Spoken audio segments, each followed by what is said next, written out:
السلام علیکم ورحمۃ اللہ وبرکاتہ۔ الحمد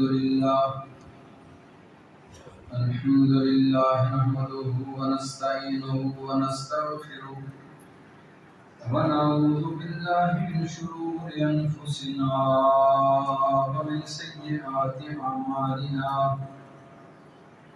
من يهده الله فلا مضل له ومن يضلل فلا هادي له، وأشهد أن لا إله إلا الله وحده لا شريك له، وأشهد أن محمدا عبده ورسوله. اللهم صل على محمد وعلى آل محمد كما صليت على إبراهيم وعلى آل إبراهيم إنك حميد مجيد. اللهم بارك على محمد وعلى آل محمد كما باركت على إبراهيم وعلى آل إبراهيم إنك حميد مجيد. أما بعد فإن خير الحديث كتاب الله، وخير الهدي هدي محمد صلى الله عليه وسلم، وشر الأمور محدثاتها، وكل محدثة بدعة، وكل بدعة ضلالة، وكل ضلالة في النار. رب اشرح لي صدري ويسر لي أمري واحلل عقدة من لساني يفقهوا قولي. رب زدني علما، رب زدني علما. سبحانك لا علم لنا إلا ما علمتنا إنك أنت العليم الحكيم. أما بعد فأعوذ بالله السميع العليم من الشيطان الرجيم، من همزه ونفخه ونفسه. بسم الله الرحمن الرحيم. لن ينال الله لحومها ولا دماؤها ولكن يناله التقوى منكم. كذلك سخرها لكم لتكبروا الله على ما هداكم وبشر المحسنين. لن ينال اللہ، ہرگز نہیں پہنچتا اللہ کو، لحومها، ان قربانیوں کا گوشت، ولا دماؤها، اور نہ ہی ان کا خون، ولكن يناله التقوى منكم، اللہ رب العزت کو تقوی پہنچتا ہے تمہارا. كذلك سخرها لكم، اسی طرح اللہ تعالیٰ نے مسخر کیا ہے، لکم، تمہارے لیے، لتکبروا اللہ علی ما ہداکم، تاکہ تم اس کی عظمت و بڑائی کو بیان کرو جو اس نے تمہیں ہدایت عطا فرمائی ہے. وبشر المحسنین، اور نیکی کرنے والوں کے لیے ہی خوشخبری ہے. اللہ تعالیٰ کی مختصر حمد و ثنا کے بعد ان گنت لا تعداد درود و سلام ہوں امام الکل ختم الرسل ہادی السبل جناب محمد رسول اللہ صلی اللہ علیہ وآلہ وسلم کی عظیم ہستی پہ، جس ہستی مقدس و مطہر کی محنتوں، کوششوں اور کاوشوں سے اللہ خالق و مالک کی کائنات نے مجھے اور آپ کو عقیدہ توحید ایسی عظیم نعمت سے مالامال فرمایا. رحمتیں ہوں، بخششیں ہوں صحابہ اکرام رضوان اللہ علیہم اجمعین کے مدفن پر، جن اللہ کے بندوں نے محمد رسول اللہ صلی اللہ علیہ وآلہ وسلم کی زبان نبوت سے نکلنے والا ایک ایک کلمہ بڑی دیانتداری اور امانتداری کے ساتھ ہم تک پہنچا دیا ہے. عزیز بھائیوں، عشرہ ذوالحجہ چل رہا ہے، افضل ایام دنیا اسے کہا گیا ہے۔ عید و قربان قریب سے قریب تر ہوتی جا رہی ہے۔ آپ احباب جنہیں اللہ نے توفیق عطا فرمائی ہے وہ قربانیاں خرید رہے ہیں، خریدیں گے انشاءاللہ۔ حجاج کرام کچھ وہاں پہنچ چکے ہیں، کچھ پہنچ رہے ہیں۔ اللہ تعالیٰ سے دعا فرمائیں اللہ جتنے لوگ حج کے لیے جا رہے ہیں اللہ ان کے حج کو قبول فرمائے، اور اللہ ہمیں بھی اپنے گھر کی زیارت نصیب فرمائے۔ قربانی خریدنا، قربانی اللہ کے راستے میں کرنا، یہ بہت بڑا عمل ہے۔ ابراہیم علیہ السلام کی سنت تھی اور نبی محمد صلی اللہ علیہ وآلہ وسلم کی سنت ہے۔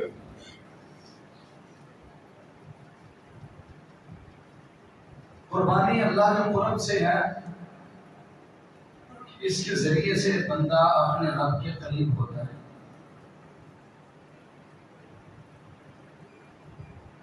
لیکن اس کی قبولیت کے لیے 3 شروط کا پایا جانا ضروری ہے۔ وہ قربانی ہو یا کوئی اور عمل۔ کتنی شرطیں؟ 3 شرطوں کا پایا جانا، بولے ذرا سارے، یہ آپ نے ہمیشہ کے لیے یاد رکھنا، کبھی بھی نہیں بھلانا۔ ہمارا وقت یہ 3 شرطیں آپ کو یاد ہونی چاہیے۔ یہ میں تذکیر کے لیے آج بیان کرنے لگا ہوں۔ کوئی بھی عمل آپ نے کرنا ہے اس میں 3 شرطوں کا پایا جانا ضروری ہے۔ سب سے پہلی شرط یہ ہے کہ آپ کا عقیدہ درست ہونا چاہیے۔ آپ کے عقیدے کے اندر شرک اور بدعت کی ملاوٹ اور آمیزش نہیں ہونی چاہیے، نمبر 1۔ نمبر 2، آپ جو عمل کرنے والے ہیں وہ عمل محمد کریم صلی اللہ علیہ وآلہ وسلم کی سنت کے مطابق ہونا چاہیے۔ اس کے اوپر آپ صلی اللہ علیہ وآلہ وسلم کی مہر ثبت ہونی چاہیے۔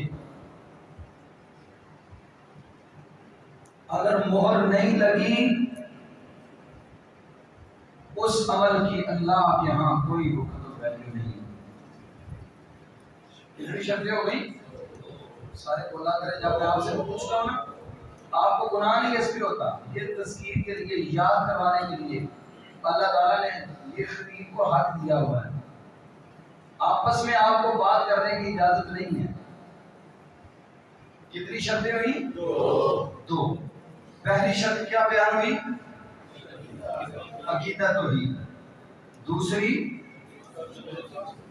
عمل نبی کریم صلی اللہ علیہ وآلہ وسلم کی سنت کے مطابق۔ اور تیسری اور آخری شرط کہ جس مال سے آپ قربانی کر رہے ہیں وہ مال آپ کا ہو، وہ مال آپ کا اپنا ہو، ذاتی ہو، حلال ہو، پاکیزہ ہو، طیب ہو، حرام کی ملاوٹ آمیزش نہ ہو، ڈاکہ، چوری، فراڈی، سود، یہ نہ۔ یہ بنیادی 3 شرطیں ہیں کسی بھی عمل کی قبولیت کی۔ آپ حج کے لیے جائیں تب بھی، زکوٰۃ دیں تب بھی، روزہ رکھیں تب بھی، نماز پڑھیں تب بھی، قربانی کریں تب بھی۔ کتنی شرطیں؟ سارے کو دیں۔ 3 شرطیں ہیں آپ کے عمل، آپ کے اور میرے عمل کی قبولیت کے لیے بنیادی۔ اگر ایک بھی شرط مفقود ہے، گم ہے، تو سمجھ لیں کہ آپ کا عمل لا یعنی ہے، اس عمل کا کوئی فائدہ نہ ہوا، دنیاوی اعتبار سے اس کے فوائد ضرور آپ اٹھائیں گے، لیکن اخروی اعتبار سے آپ کا وہ عمل اللہ کے یہاں اس کی رائی کے دانے کے برابر بھی قدر ویلیو نہیں ہوگی۔ اس میں سب سے پہلی شرط کی ایک مثال دے کے میں وضاحت کرتا ہوں۔ صحیح مسلم کتاب الایمان کی حدیث ہے، میری اور آپ کی ماں سیدہ عائشہ صدیقہ رضی اللہ تعالی عنہا بیان فرماتی ہیں، اے اللہ کے پیارے حبیب علیہ الصلوۃ والسلام، عبداللہ ابن جدعان اپنے وقت کا بہت بڑا سخی تھا، اپنے وقت کا بہت بڑا دسترخوان ہوتا تھا۔ آج تک اتنا بڑا دسترخوان شاید میں نے اور آپ نے نہ دیکھا ہو، جتنا بڑا اس کا دسترخوان تھا۔ اور ایک ایک برتن جو اس نے کھانا بنانے کے لیے بنایا ہوا تھا، ایک ایک برتن کے اندر آج کی ہمارے دور کی جو دیگیں ہیں، ایک ایک برتن میں 15 20 دیگوں کے برابر کھانا پکتا تھا۔ اتنے بڑے برتن اس نے تیار کیے ہوئے، اور میں نے تاریخ میں یہاں تک بھی اس کے بارے میں پڑھا ہے کہ جو شخص اس کے دسترخوان میں کسی بھوکے کو لے آتا کھانا کھلانے کے لیے، وہ اسے خوشی میں آ کے تو انعام میں اونٹ اس کے آگے لگا دیا کرتا۔ اور حاتم طائی اپنے وقت کا بہت بڑا سخی تھا۔ جب صحابہ کرام رضوان اللہ علیہم اجمعین نے حاتم طائی کے قبیلے کے اوپر چڑھائی کی تو اس کی بیٹی کو گرفتار کیا، گرفتار کر کے رسول کریم صلی اللہ علیہ وآلہ وسلم کے پاس لے کے آئے۔ آپ نے اس کی بیٹی کے سر کے اوپر یا ایھا المزمل والی اپنی چادر دی، وضربت لها خباء فی، اور اس کے لیے رسول کریم صلی اللہ علیہ وسلم نے علیحدہ سے خیمہ لگوایا۔ صحابہ کرام نے پوچھا، یا رسول اللہ یہ کیوں ہے؟ فرمایا تمہیں نہیں پتا یہ کس کی بیٹی ہے؟ تمہیں نہیں معلوم یہ کس کی بیٹی ہے؟ کہا محبوب کس کی بیٹی ہے؟ یہ حاتم طائی کی بیٹی ہے، جو اللہ کی مخلوق پہ ترس کیا کرتا ہے، جو اللہ کی مخلوق کو کھانے کھلایا کرتا ہے، جو اللہ کی مخلوق کو پانی پلایا کرتا ہے، جو اللہ کی مخلوق کو کپڑے پہنایا کرتا ہے، جو پریشان حالوں کی پریشانیوں میں کام آتا تھا، مجبوروں مقہوروں لاچاروں کے لیے آسرا بنتا تھا۔ میرے صحابہ، یہ اس حاتم طائی کی بیٹی ہے۔ نبی مکرم صلی اللہ علیہ وسلم نے فرمایا اس کی بیٹی ہے۔ اس قدر اس کی خدمات کا اعتراف کیا رسول کریم صلی اللہ علیہ وسلم، اتنا اعتراف کیا آپ نے اس کی خدمات کا۔ اما عائشہ فرماتی ہے رسول اللہ صلی اللہ علیہ وآلہ وسلم، کیا قیامت کے دن عبداللہ ابن جدعان رضی اللہ تعالی عنہ کو اس کی یہ سخاوت، اس کی یہ خیرات، اس کا یہ مال خرچ کرنا کام دے گا؟ تو جو میری طرف رکھیں، کیا اس کو یہ خیرات کرنا کام دے گا؟ آپ نے فرمایا عائشہ، اس نے دنیا میں بڑی قربانیاں دی ہیں، بڑے لوگوں کے کام آیا ہے، مسکینوں کو کھانے کھلائے ہیں، غریبوں کو کھانے کھلائے ہیں، لیکن قیامت کے دن اس کا یہ عمل رب کائنات کے دربار میں رائی کے دانے کے برابر بھی اسے کوئی فائدہ نہ دے سکے گا۔ کیوں؟ آگے آپ نے فرمایا ما قال رب اغفر لی خطیئتی یوم الدین، کیونکہ اس نے اپنی پوری زندگی میں کبھی یہ نہیں کہا تھا اے میرے اللہ میرے گناہوں کو معاف فرما دے۔ اپنے رب کو مانا ہی نہیں، اپنے اللہ پر ایمان ہی نہیں، اپنی خالق کو مانے کی توحید پہ اس کا عقیدہ ہی نہ تھا۔ عقیدہ توحید نہ ہونے کی وجہ سے اتنے بڑے اعمال غائب ہو گئے، تباہ ہو گئے، برباد۔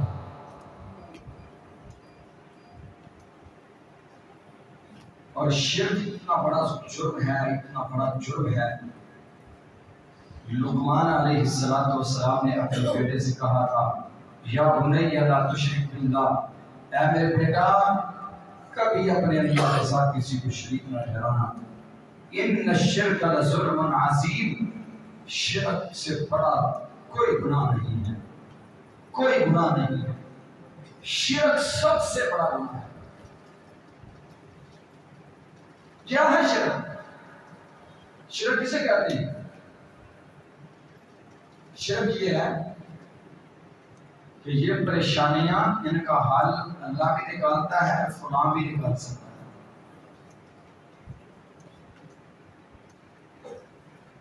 یہ مشکلیں فلاں بھی اللہ کا بڑا قریبی ہے، وہ بھی ڈال دیتا ہے۔ فلاں کے دربار پہ جائیں، وہاں سے اولاد مل جائے گی،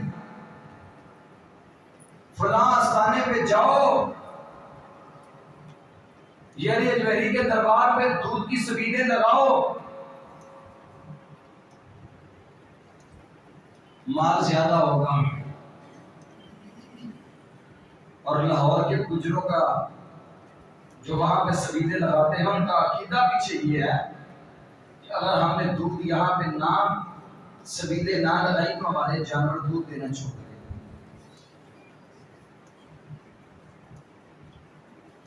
یہ بھینسیں، یہ گائیں دودھ دیتی ہیں، ہندوؤں کے پاس ہے وہاں بھی دے رہی ہیں، مسلمانوں کے پاس ہے وہاں بھی دے رہی ہیں، مجوسیوں کے پاس ہے وہاں بھی دے رہی ہیں، عیسائیوں کے پاس ہے وہاں بھی دے رہی ہیں۔ خالق و مالک کائنات نے انسان کی خدمت کے لیے ان کی ذمہ داری لگائی ہوئی ہے۔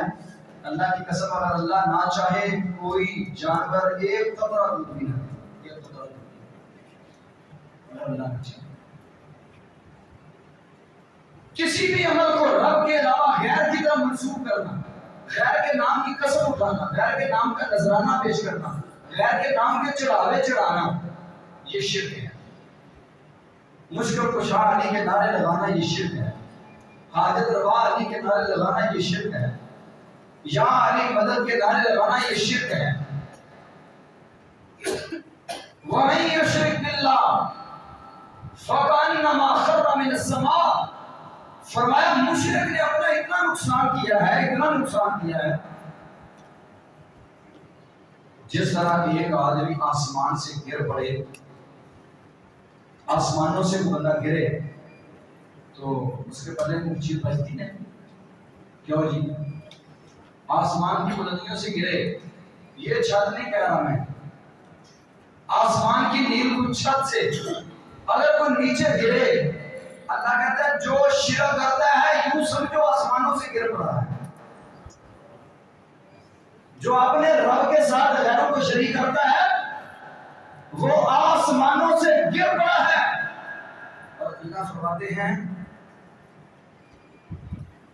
فَكَأَنَّمَا خَرَّ مِنَ السَّمَاءِ، آسمانوں سے گرا، فَتَخْطَفُهُ الطَّيْرُ، رستے میں آتے ہی پرندوں نے اسے نوچ لیا ہے، چیلوں نے نوچ لیا ہے، پرندے کھا گئے اس کا گوشت۔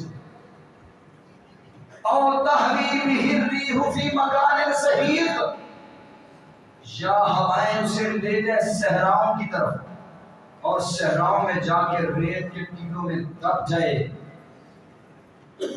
اللہ کہتا ہے اس کے عذاب بکھر جائیں۔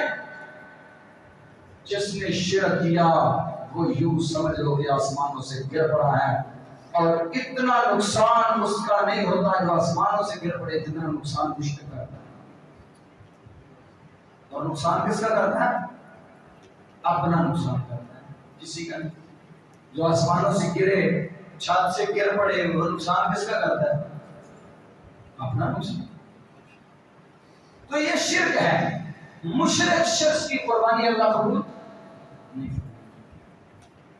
فرمایا آدم کا ایک بہت بڑا سخی تھا، لوگ کہتے تھے عرب تو عرب، عجم میں لوگ کہتے ہیں، یہاں پہ مثالیں دیتے ہیں لوگ، کہتے ہیں نا یہ میں تو ایڈا بڑا آدم تائی کے بیٹا نہیں۔ کیا مطلب ہے اس کا؟ اس کا مطلب یہ ہے کہ آدم تائی عرب میں پیدا ہوا، عجم اس کی سخاوت کی مثالیں دی جاتی ہیں۔ آدم تائی نے جتنی سخاوت کی، فرمایا قیامت کے دن اس کی سخاوت رائی کے دانے کے برابر اس کو فائدہ نہیں دے سکتی۔ آپ اونٹ ذبح کریں، ویڑے لیں، دمبے لیں، چھترے بکرے ذبح کریں، اگر آپ کا عقیدہ مشرکانہ عقیدہ ہے، خالق و مالک کی عزت و عظمت کی قسم ہے، مشرک شخص کا کوئی عمل اللہ قبول نہیں فرماتا۔ سب سے پہلے عقیدہ کی ہونا چاہیے۔ نمبر 2، عمل کے اوپر رسول کریم صلی اللہ علیہ وسلم کی مہر ثبت ہونی چاہیے۔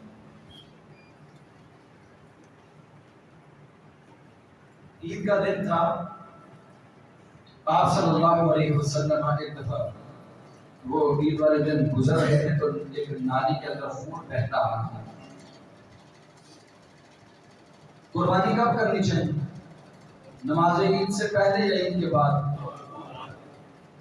اگر پہلے کر لیں تو پھر خون بہتا آ رہا ہے۔ آپ نے پوچھا یہ خون کہاں سے آ رہا ہے؟ کسی بتلانے والے نے خبر دی، محبوب یہ آپ کے بڑے پیارے صحابی ہیں ابو بردہ بن نیار۔ کیا نام ہے صحابی کا؟ ابو بردہ بن نیار صحابی آپ کا شاگرد ہے۔ محبوب اس نے قربانی کی ہے نماز عید ادا کرنے سے پہلے۔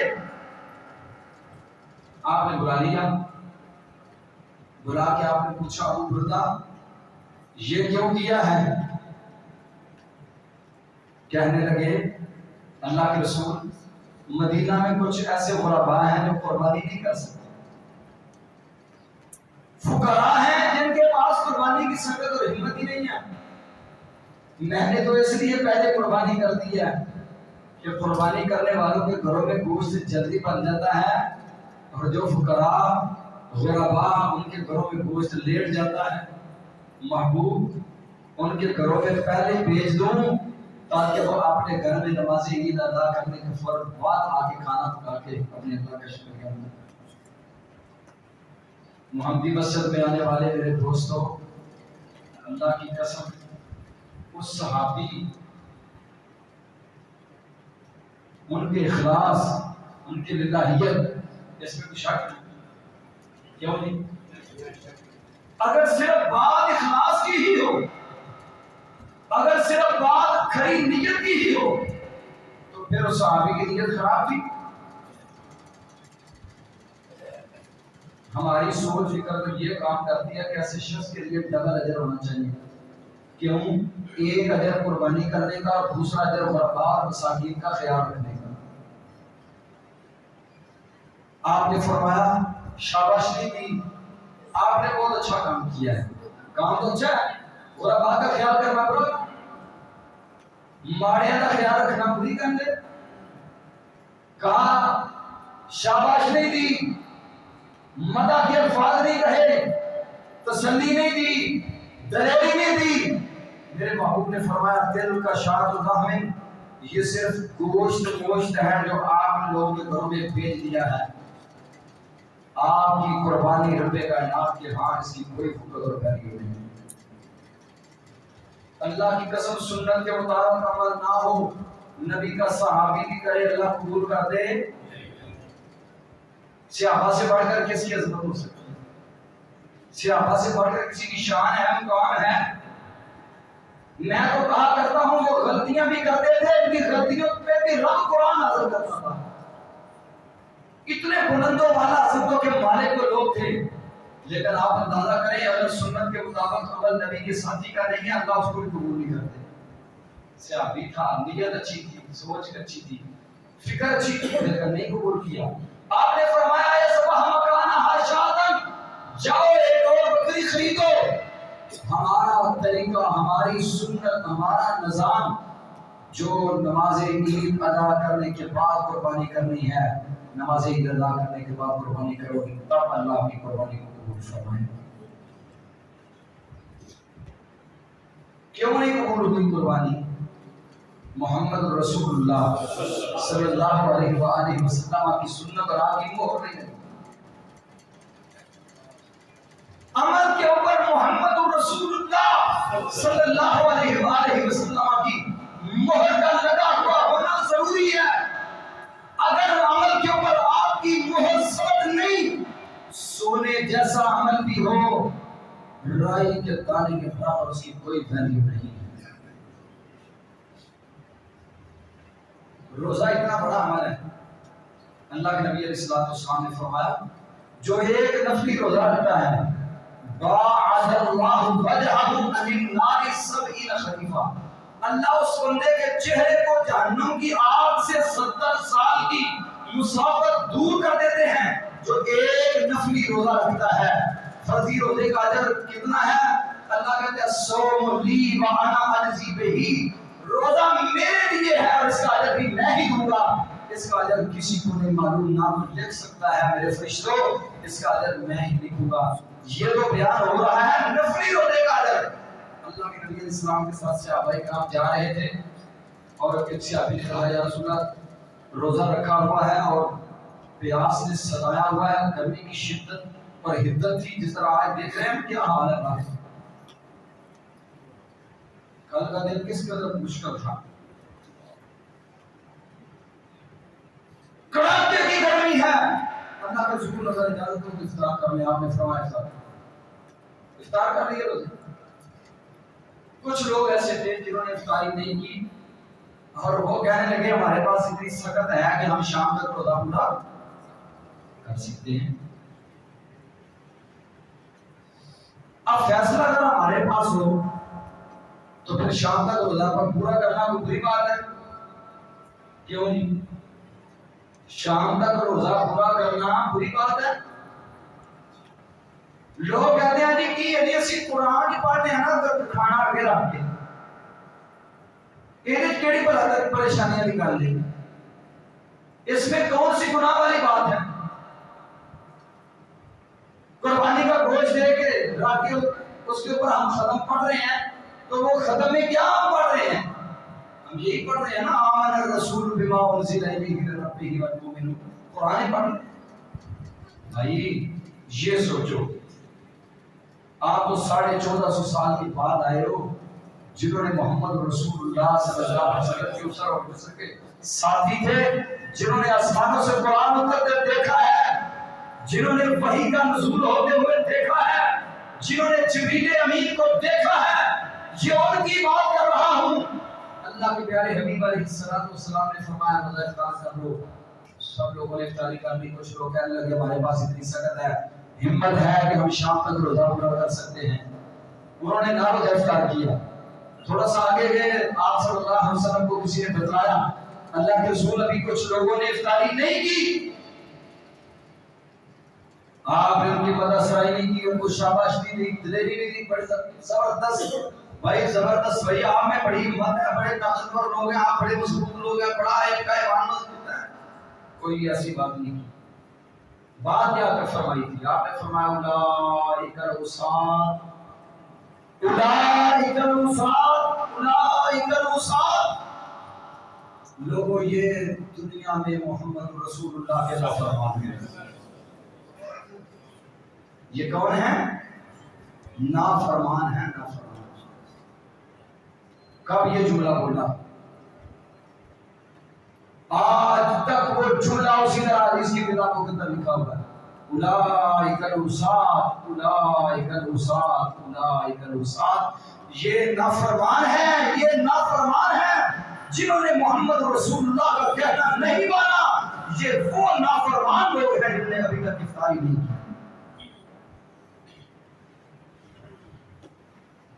اگر میں اور آپ اپنی ہی من مرضی کرنا شروع کر دیں تو پھر تو رسول اللہ کے آنے کا مقصد ہی فوت ہو گیا ہے، پھر تو نبی کریم صلی اللہ علیہ وسلم کی نبوت اور رسالت کا مقصد ختم ہو گیا۔ اگر ہر بندہ اپنی نیت، اپنی سوچ فکر کے مطابق جو ہے وہ دین بنانا شروع کر دے، عمل کس کے مطابق ہونا چاہیے؟ سنت کے مطابق۔ ابھی آپ جانور خرید رہے ہیں قربانی کے لیے، رسول کریم صلی اللہ علیہ وسلم نے فرمایا وہ لنگڑا نہیں ہونا چاہیے، بہنگا نہیں ہونا چاہیے، بیمار نہیں ہونا چاہیے، اتنا لاغر نہ ہو کہ حتیٰ لا ترقی جس میں میخی نہ ہو، کان کٹا نہیں ہونا چاہیے، شرکا نہیں ہونا چاہیے، خرقا نہیں ہونا چاہیے، کانوں کے اندر سوراخ بڑے بڑے نہیں ہونے چاہیے، یہ سارے، اور ایسا مریض جو کسی اونچی جگہ سے نیچے گرا ہوا ہو اور ابھی صحیح طرح چلنے کی سکت نہ رکھتا ہو، ایسا جانور نہیں ذبح کرنا۔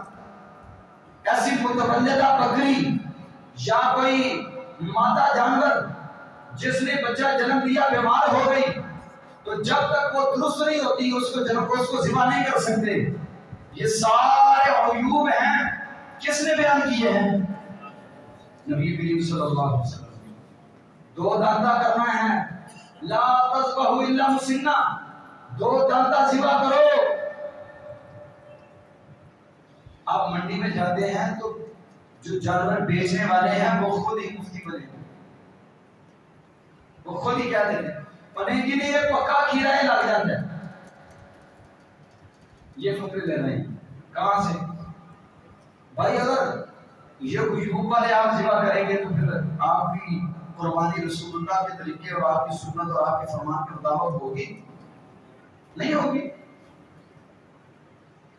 آخر یہ قیود لگائی ہے، یہ شروط لگائی ہے آپ صلی اللہ علیہ وسلم نے، اس میں بڑی حکمتیں ہیں، اس میں بڑی حکمتیں ہیں۔ کچھ ایسی حکم ہیں جو ہمیں نہیں معلوم، یہ اللہ رب العزت جانتے ہیں، کچھ حکمتیں ہمیں بھی معلوم ہیں، آپ صلی اللہ علیہ وسلم نے بیان نہیں فرمائی۔ اس لیے ایسا جانور جو عیب والا ہے، اگر آپ انہیں کی قربانی اللہ قبول کرے گا، ہمیں مولوی ہڈیاں سختیاں کر دے رہے، یہ آپ جملے سنتے ہیں نا، یہ بڑے جملے سننے کو آتے ہیں، مولوی ہمیں ہڈیاں سختیاں کیتیاں نے، اللہ قبول کرنا لے اللہ قبول کرنا لے۔ بھائی اگر اللہ نے ایسے ہی قبول کرنے تھے تو پھر اللہ نے اپنے محبوب کی زبان سے یہ شروط نہیں بیان کروائی۔ اس لیے جو جانور خریدے وہ سنت کے مطابق خریدے، اور دو دانتا جانور خریدے، کھیرا جانور خریدے۔ آپ نے فرمایا لا تذبحوا الا مسنہ، مسنہ ذبح کرو، الا ان تعصر علیکم، ہاں اگر مارکیٹ میں نہیں میسر نہیں مل رہا پھر کیا کرنا ہے؟ جزاتم من الزان، پھر پیڑ کا 1 سال کا، ایسی شکل میں کہ جب ایسا جانور مل ہی نہیں رہا پھر تو قربانی کرنی ہے رسول اللہ کی سنت کے مطابق۔ صحابی نے بکری خریدی، بکری ذبح کی، سوچ اچھی ہے، افکار اچھے ہیں، لیکن سنت کے مطابق نہیں۔ آپ نے فرمایا تل کا شاد اللہ میں گوشت گوشت کھا لیا ہے، قربانی قربانی نہیں ہوگی۔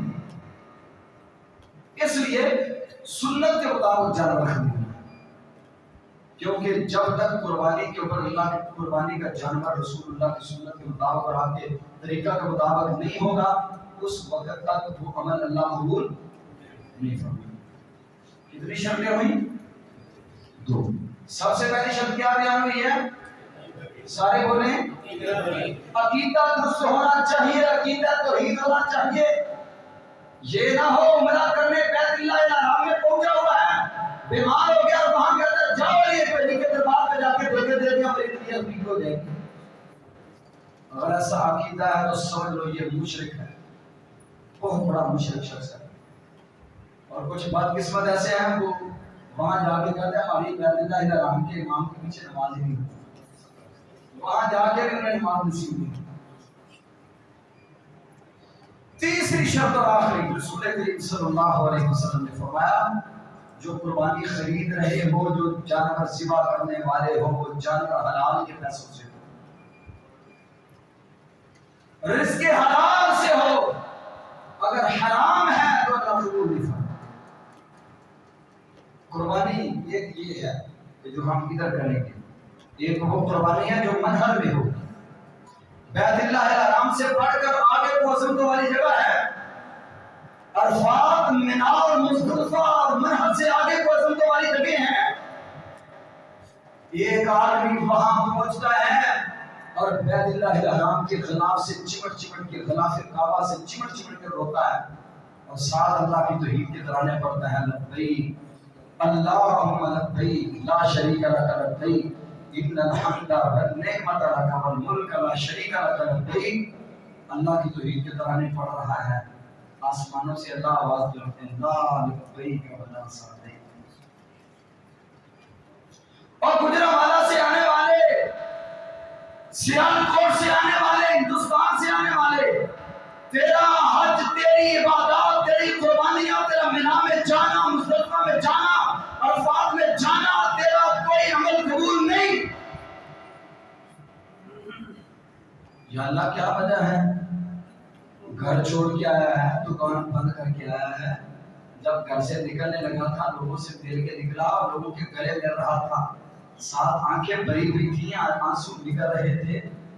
اللہ تیرے کو اس گھر میں آ گیا جس میں ایک نماز ادا کریں 1,00,000 نماز کا اجر اور ثواب ملتا ہے، اور وہ میدان عرفات جہاں پہ جب بندہ حج کر کے فارغ ہوتا ہے، آسمانوں سے رب اعلان کرتا ہے خرجت من خطاياك كيوم ولدتك امك، میرے بندے میں نے تیری زندگی کے سارے گناہوں کو معاف کر دیا۔ اور میرے باپ نے فرمایا الحج المبرور لیس له جزاء الا الجنہ، حج کی چھوٹی سی جو جزا اور بدلہ ہے، حج کا چھوٹا سا بدلہ، چھوٹا سا اجر اور ثواب حج کا، وہ کیا ہے؟ جنت ہے۔ لیس له جزاء الا الجنہ، حج کی جزا اللہ نے کیا رکھی ہے؟ جنت رکھی ہے۔ لیکن اس کو آواز لگ رہی ہے لا لبیک ولا سعدیک، غلاف کعبہ کو تھام کے رونے والے، میرے گھر میں طواف کرتے ہوئے، صفا مروہ کی سعی کرتے ہوئے، مینا میں رونے والے، مزدلفہ میں رونے والے، تیرا ایک آنسو بھی اس کی کوئی وقت ویلیو نہیں ہے۔ اللہ کی قسم ایک آنسو اللہ کے ڈر سے نکل جائے اللہ کی جہنم کی آگ کو ٹھنڈا کر دیتا ہے۔ لیکن یہ رو رہا ہے، آنکھیں بھری ہوئی ہیں، بار بار ہوتا ہے، بلک بلک کے ہوتا ہے۔ اللہ کہتے ہیں لا لبیک ولا سعدیک، میں نہیں مانتا تیری حاضری کو، تیری حاضری نہیں مانی میں نے، جاؤ چلے جاؤ، تیرا آنا نہ آنا برابر ہے۔ کیوں؟ اللہ کیا وجہ ہے؟ فرمایا مطعمہ حرام، ملبسہ حرام، مشربہ حرام، غذی بالحرام فأنی یستجاب لہ، کھانا حرام کا، پینا حرام کا، اوڑھنا حرام کا، بچھونا حرام کا، رگو پے میں سرایت کرنے والا خون جس کی قوت اور طاقت سے دوڑ رہا ہے وہ حرام کا، جو احرام کی چادریں باندھی ہوئی ہیں وہ بھی حرام کی، جو ٹکٹ خریدا حرام کے پیسوں کا، جو ذات راہ خرید کے لائے ہو کھانے پینے کا سامان حرام کا، فَأَنَّى يُسْتَجَابُ لَهُ، کیسے تیرے حج کو قبول کریں، کیسے تیرا یہاں آنا قبول ہوگا؟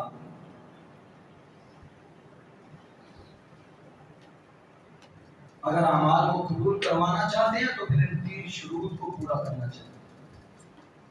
عقیدہ توحید، سنت کے مطابق عمل، اور رزق حلال، فراڈیاں نہیں، دھوکے نہیں، لوگوں کے مال ہڑپ کرنا نہیں، دھوکہ دہی نہیں، قسمیں اٹھا اٹھا کے نہیں۔ یہ کبھی آپ اپنی منڈیوں میں جا کے دیکھیں آپ کی منڈیوں کو کیا حال ہے۔ پھل کا موسم ہے، نیچے انتہا درجے کا رتی پھل ڈالا ہوا ہے، اوپر خوبصورت پھل لگا کے پیٹی کو بھرا ہوا ہے۔ یہ دھوکہ ہے، اپنی مرضی کے پیسے لے رہے ہو، دھوکہ دی، فراڈ کر رہے ہو، کیا یہ پیسے حلال ہوں گے؟ اور میرے بھائیوں، میرے عزیزوں، میرے دوستوں، جب تک ہمارا رزق حلال نہیں ہوگا کوئی عمل اللہ کے ہاں قابل قبول نہیں، کوئی عمل۔ ایک لقمہ حرام کھانے والا، صرف ایک لقمہ حرام کھانے والے کی 40 دن تک اللہ کوئی عبادت قبول نہیں فرماتا۔ 40 دن تک اس کی عبادت قبول نہیں ہے تو پھر اس کا حال کیا ہوگا؟ اس لیے آج تھوڑی سی فکر کر لیں، اگر آج فکر کر لی تو آنے والا کل ہمارے لیے بہتر ہوگا، اگر آج فکر نہ کی تو پھر ہر آنے والا دن مشکل سے مشکل ترین ہوتا جائے گا، اور قیامت کے دن کی گرمی، قیامت کے دن کی حدت اور شدت وہ انسان کے پاس کی بات نہیں ہوگی۔ حرام کھانے والوں کو کوئی اثر اور سہارا نہیں ملے گا. سود کھانے والے، فراڈیاں کرنے والے، دھوکے دینے والے، حرام کھانے والے، قسمیں اٹھا اٹھا کے سودے بیچنے والے، دو نمبریاں کرنے والے، اللہ کی قسم اللہ کے حضور کوئی ان کے لیے سہارا نہیں ہوگا. آج وقت ہے، آج اپنے آپ کو ٹھیک کریں. اپنے ہی من میں ڈوب کے خواجہ سراغ زندگی، اپنے آپ کو بندہ اپنے من میں ڈوب کے ذرا سوچے میں کیا کیا کر رہا ہوں. تو یہ جو اندر اللہ کریم نے فٹ کیا ہوا ہے نا پیمانہ، شرک کبھی بے انصافی نہیں کرتا، فوراً ساتھ ساتھ بتلاتا جانا ہے، ساتھ ساتھ گھنٹی بجاتا جاتا ہے. کیا کر رہے ہو، کیا کر رہے ہو، یہ حرام کھا رہے ہو، حلال کھا رہے ہو، فوراً ساتھ ساتھ چلتا جاتا ہے. بندے کو پتا ہوتا ہے کیا کرنا. اس لیے قربانیاں آپ بڑے شوق سے خریدیں، ذوق سے خریدیں، بھرپور خریدیں. اللہ آپ کو ہمت دے، طاقت دے، لیکن 3 شرطوں کا پایا جانا ضروری ہے. عقیدے کا درست ہونا از حد ضروری ہے، سنت کے مطابق ہونا از حد ضروری ہے، رزق حلال کا ہونا از حد ضروری ہے. اللہ سے دعا ہے اللہ مجھے توفیق.